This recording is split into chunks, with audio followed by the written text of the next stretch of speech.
नमस्कार दोस्तों, जय हिंद, वंदे मातरम। आप सभी का बहुत बहुत स्वागत है आपके अपने यूट्यूब चैनल एग्जाम ट्रिकी 2.0 में। दोस्तों, आज हम इस वीडियो में बात करने वाले हैं सामान्य ज्ञान के टॉप 20 क्वेश्चंस की। और अगर आपको वीडियो अच्छी लगे तो वीडियो को शेयर करना ना भूलिएगा। सभी मित्रों तक वीडियो को शेयर कर दीजिएगा अगर आपको वीडियो अच्छी लगती है। पहला क्वेश्चन आपके सामने दिया गया, चांगला दर्रा कहाँ स्थित है। चांगला दर्रा कहाँ स्थित है। दर्रे से आपसे कहीं ना कहीं कभी ना कभी ये क्वेश्चन जरूर पूछता है। कभी आपसे पूछ देगा चांगला दर्रा कहाँ स्थित है, तो कभी आपसे पूछ देगा काराकोरम दर्रा कहाँ स्थित है, तो कभी आपसे पूछ देगा नीति दर्रा कहाँ है, तो कभी आपसे कहेगा रोहतांग दर्रा कहाँ है। तो दोस्तों, चांगला दर्रा जो है वह आपका लद्दाख में है। ए ऑप्शन आपका सही हो जाएगा। अगर हम हिमाचल प्रदेश की दर्रे की बात कर लें तो दोस्तों, रोहतांग दर्रा जो है वो आपका हिमाचल प्रदेश में। अगर बात कर ली जाए आपके मध्य प्रदेश या उत्तराखंड के दर्रों की, तो आपको कमेंट सेक्शन में बताना है कि आपका मध्य प्रदेश का दर्रा कौन सा है और उत्तराखंड का दर्रा कौन सा है। दोस्तों, लद्दाख में और कौन से दर्रे हैं ये भी आपको कमेंट सेक्शन में बताने हैं। लद्दाख में और कौन से दर्रे हैं। क्या दोस्तों, लद्दाख में आपका काराकोरम दर्रा है या आपका और भी कोई दर्रा है, इसके बारे में आपको बताना है। नेक्स्ट आपका क्वेश्चन, जापान का सबसे बड़ा द्वीप कौन सा है। जापान का सबसे बड़ा द्वीप कौन सा है। आपके सामने 4 ऑप्शंस दिए गए हैं, होक्काइडो, होन्शु, क्यूशु और शोकुकु। दोस्तों, जापान के बारे में अगर बात करें, जापान 4 द्वीप हैं वहाँ पर। पहला आपका यहाँ पर, अगर हम यहाँ पर थोड़ा देख लेते हैं, इस प्रकार से आपको देखने को मिलेगा। इसको आप कहोगे होक्काइडो। इसके बाद में इसके नीचे ही आपका थोड़ा इस प्रकार से आपको देखने को मिलेगा, थोड़ा विस्तृत रूप में, तो आप कहोगे इसको क्या कहोगे, होन्शु। और इसके बाद में दोस्तों, यहाँ पर आपको देखने को मिलेगा, इसको आप कहोगे शिकोकु। और यहाँ पर अगर बात कर ली जाए तो यहाँ पर आप कहोगे इसको क्यूशु। तो जापान में दोस्तों आपका जो सबसे बड़ा द्वीप है वो आपका है होन्शु। बी ऑप्शन आपका सही हो जाएगा। अगर आपसे पूछ दे जापान का पुराना नाम, तब आप कहोगे इसका पुराना नाम निप्पन। नेक्स्ट, अगर आपसे पूछ दे भूकंपों का देश, तब आप कहोगे जापान। अगर आपसे पूछ दे सूर्योदय का देश, तब आप कहोगे जापान। अगर आपसे पूछ दे पूर्व का ब्रिटेन, तो आप कहोगे जापान। जापान की राजधानी अगर आपसे पूछ देता है तो आप तुरंत कहोगे सर जापान की राजधानी क्या होती है, टोक्यो होती है। तो इतने क्वेश्चंस आपके जापान से बनते हैं। जापान का मैनचेस्टर, तो आप कहोगे सर ओसाका जापान का मैनचेस्टर होता है। नेक्स्ट, अगर हम बात कर लें 73वां संविधान संशोधन कब किया गया। 73वां संविधान संशोधन कब किया गया। ये संविधान संशोधन ऐसा था जो कि यहाँ पर दोस्तों काफ़ी चीज़ें जोड़ी गई। यहाँ पर 11वीं अनुसूची जोड़ी गई जिसमें 29 विषय, और इसमें 9वां भाग जोड़ा गया। आर्टिकल 243 से 243O तक जोड़ा गया। ये दोस्तों 24 अप्रैल 1993 को इसका संशोधन किया गया, जिसको हम पंचायती राज के नाम से आते हैं। और 24 अप्रैल को हम क्या मनाते हैं, पंचायती राज दिवस भी मनाते हैं। तो दोस्तों, आपका ए ऑप्शन जो था वो बिल्कुल सही हो जाएगा। नेक्स्ट, अगर हम बात कर लेते हैं दोस्तों, अगर आपको हमारा चैनल अच्छा लग रहा हो तो चैनल को सब्सक्राइब कर लीजिएगा। नीचे सब्सक्राइब लिखा होगा रेड में, और उसके बाद में बेल आइकन आएगा तो उसको ऑल का ऑप्शन प्रेस कर लीजिएगा। वीडियो अच्छी लगे तो वीडियो को लाइक कर दीजिएगा और शेयर करना ना भूलिएगा। संसद के सत्र को आहूत और सत्रावसान करने की शक्ति किसके पास होती है। तो दोस्तों, संसद के सत्र को आहूत और सत्रावसान करने की शक्ति जो होती है वो राष्ट्रपति के पास होती है। ए ऑप्शन आपका सही हो जाएगा। नेक्स्ट, अगर हम बात कर लेते हैं कूनो राष्ट्रीय उद्यान कहाँ स्थित है, तो आप कहोगे सर कूनो राष्ट्रीय उद्यान कहाँ स्थित है, तो आप कहोगे महाराष्ट्र में है, मध्य प्रदेश में है, उत्तर प्रदेश में है या मणिपुर में है। कूनो राष्ट्रीय उद्यान कहाँ स्थित है।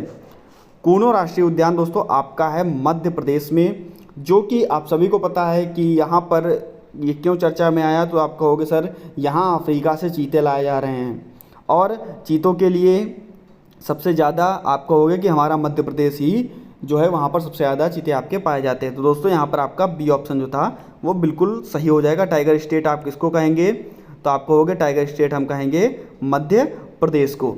नेक्स्ट, अगर हम बात कर लेते हैं दोस्तों, आत्मीय सभा की स्थापना किसने की। आत्मीय सभा की स्थापना किसने की? राजा राम मोहन राय ने की, विवेकानंद ने की, स्वामी दयानंद सरस्वती ने की, या इनमें से किसी ने भी नहीं की? जब आत्मीय सभा की बात आती है दोस्तों, आत्मीय सभा की जो स्थापना थी वो राजा राम मोहन राय के द्वारा की गई। ए ऑप्शन आपका यहाँ पर सही हो जाएगा। और अगर हम कहेंगे कि ब्रह्म समाज, तो सर आप कहोगे कि ब्रह्म समाज की भी स्थापना किसने की, तब आप कहोगे सर राजा राम मोहन राय ने की। अगर हम बात कर लेंगे संवाद कौमुदी, तो आप कहोगे सर राजा राम मोहन राय की है। तो दोस्तों आगे हम बढ़ते हैं आपके नेक्स्ट क्वेश्चन की और यहाँ पर आपके सामने दिया गया है, तारों में ऊर्जा का स्रोत कौन सी अभिक्रिया है। तारों में ऊर्जा का जो स्रोत है वो कौन सी अभिक्रिया कहलाती है, नाभिकीय संलयन या नाभिकीय विखंडन, या दोनों या कोई नहीं। तो दोस्तों तारों में जो ऊर्जा का स्रोत है वो नाभिकीय संलयन के द्वारा होता है। ए ऑप्शन आपका सही हो जाएगा। नाभिकीय विखंडन दोस्तों परमाणु ऊर्जा, या हम कह सकते हैं कि परमाणु बम या नाभिकीय भट्टी में, अगर नाभिकीय भट्टी में नियंत्रित हो रही है तो दोस्तों नाभिकीय भट्टी में, अगर अनियंत्रित हो रही है तो दोस्तों यह परमाणु बम का कार्य भी करती है। तो दोस्तों नेक्स्ट हम बात कर लेते हैं, कौन सी विटामिन से जीरोप्लेथीमिया नामक रोग हो जाता है। तो दोस्तों यहाँ पर options A B C D कौन सा आपका सही होगा। 4 ऑप्शंस आपके सामने दिए गए हैं, कौन सा ऑप्शन आपके सामने यहाँ पर सही होगा, जल्दी से बताइए कमेंट सेक्शन में आपका कौन सा ऑप्शन सही होगा। कमेंट भी किया कीजिए जिससे पता चले कि आप लोग कुछ यहाँ पर आते हो और कमेंट भी करते हो। दोस्तों आपको कमेंट करके बताना है, विटामिन ए होगा, विटामिन बी होगा, विटामिन सी होगा, विटामिन डी होगा, आप सभी को कमेंट करके बताना है। दोस्तों यहाँ पर आपका ऑप्शन सही हो जाएगा विटामिन ए। जिसने भी कमेंट किया बहुत अच्छी बात है। यहाँ पर विटामिन ए, और विटामिन ए का अगर रासायनिक नाम बात कर लें तो आप कहोगे सर रेटिनॉल जो होता है वो विटामिन ए का रासायनिक नाम होता है।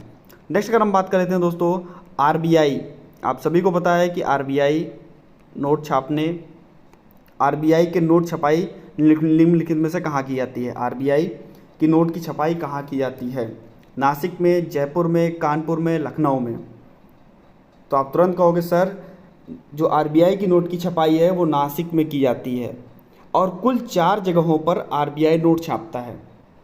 पहली जगह दोस्तों आपकी एमपी, जहाँ पर कहाँ पर आप कहोगे तो देवास में। अगर आपसे कहा जाए कि महाराष्ट्र, तो महाराष्ट्र में आप क्या कहोगे, तो आप कहोगे सर महाराष्ट्र में नासिक में ही छापी जाती है। नेक्स्ट अगर हम बात कर लेते हैं तो आप कहोगे सर तमिलनाडु, तमिलनाडु में तो आप कहोगे मैसूर में नोट की छपाई होती है। नेक्स्ट अगर राज्य की बात करें तो आप कहोगे सर पश्चिम बंगाल, और पश्चिम बंगाल में सबलौनी में राष्ट्रीय जो इसका नोट की छपाई है वो की जाती है। 4 जगह भारत में नोट की छपाई की जाती है। नेक्स्ट अगर हम बात कर लेते हैं आपका तैरता हुआ एकमात्र राष्ट्रीय उद्यान केबुल लामजाओ किस राज्य में है। पहले भी इसका क्वेश्चन मैं करा चुका हूँ, बहुत ही इंपॉर्टेंट है आपके लिए। केबुल लामजाओ किस राज्य में है, तो आप सर कहोगे कि केबुल लामजाओ जो है तैरता हुआ एकमात्र राष्ट्रीय उद्यान जो कि आपका मणिपुर में है। ये ऑप्शन जो है आपका सही हो जाएगा।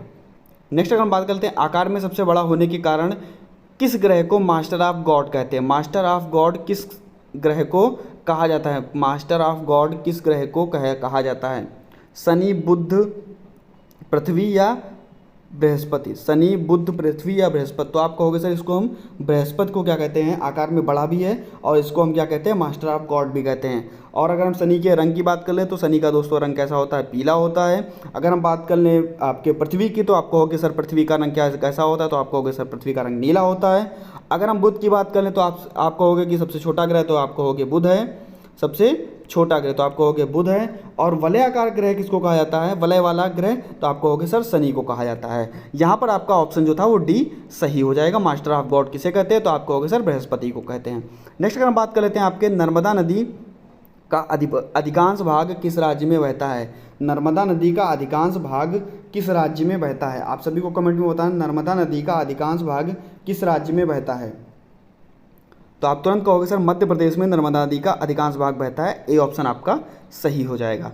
सुनहरी क्रांति संबंधित है, सुनहरी क्रांति किससे संबंधित है, सुनहरी क्रांति किससे संबंधित है। तो दोस्तों फलों के उत्पादन से सुनहरी क्रांति संबंधित है। आपका बी ऑप्शन जो है वो बिल्कुल सही हो जाएगा। आलू और अंडे से संबंधित क्रांतियाँ कौन सी है, आपको कमेंट सेक्शन में बताना है। इसके बारे में पहले भी चर्चा की जा चुकी है। गारो, खासी, जयंतिया पहाड़ियाँ किस राज्य में है। गारो, खासी और जयंतिया पहाड़ियाँ किस राज्य में हैं। गारो खासी जयंतिया जो पहाड़ियाँ हैं वो किस राज्य में हैं, और ये गारो खासी जयंतिया जो है वो एक प्रकार की जनजाति भी है। तो आप कहोगे सर ये आपका मेघालय में है, मेघालय पार्ट ऑफ आप कहोगे तो आप कहोगे मेघालय पार्ट ऑफ दोस्तों शिलोंग। अगर हम शिलोंग की बात कर लें तो दोस्तों यहाँ पर आप मेघालय में आप कहोगे सर मासिन राम भी है, मासिन राम भी है, और मासिन राम है जो कि आपकी जो खासी पहाड़ियाँ हैं, जो खासी की पहाड़ियाँ हैं, ये मासिन राम जो है वो खासी की पहाड़ियों पर ही है। तो दोस्तों आप लोग समझ जाएंगे। नेक्स्ट अगर आपका क्वेश्चन हम बात कर लें, आपका नेक्स्ट क्वेश्चन है 15वां नंबर क्वेश्चन, किस विटामिन की कमी से पेलाग्रा रोग होता है? किस विटामिन की कमी से पेलाग्रा रोग होता है? Vitamin B5, B12, B6, B1। दोस्तों पेलाग्रा रोग जो है वो आपका विटामिन B5 की कमी से होता है, जिसको अगर हम कह सकते हैं कि पेंटाथोनिक जो होता है, पेंटाथोनिक जो है ये इसका रासायनिक नाम है। पेलाग्रा रोग जो है वो विटामिन B5 की कमी से होता है। अगर आपसे पूछ दे विटामिन B12 तो आप कहोगे सर साइनोकोबाल्मिन जो होता है इसका रासायनिक नाम होता है, और इसको कैंसर के उपचार के लिए प्रयोग किया जाता है B12 को। नेक्स्ट अगर हम बात कर लेते हैं दोस्तों, भारत की सबसे बड़ी नदी जिसका उद्गम और मुहाना दोनों भारतीय क्षेत्र में स्थित हैं, जिसका उद्गम और मुहाना दोनों भारतीय क्षेत्र में स्थित हैं, तो आप कहोगे सर ये है आपकी गोदावरी नदी। सी ऑप्शन आपका सही हो जाए। गोदावरी नदी कहाँ किस जिले के पास से, मतलब किस जिले से होकर के गुजरती है आपको बताना है कमेंट सेक्शन में।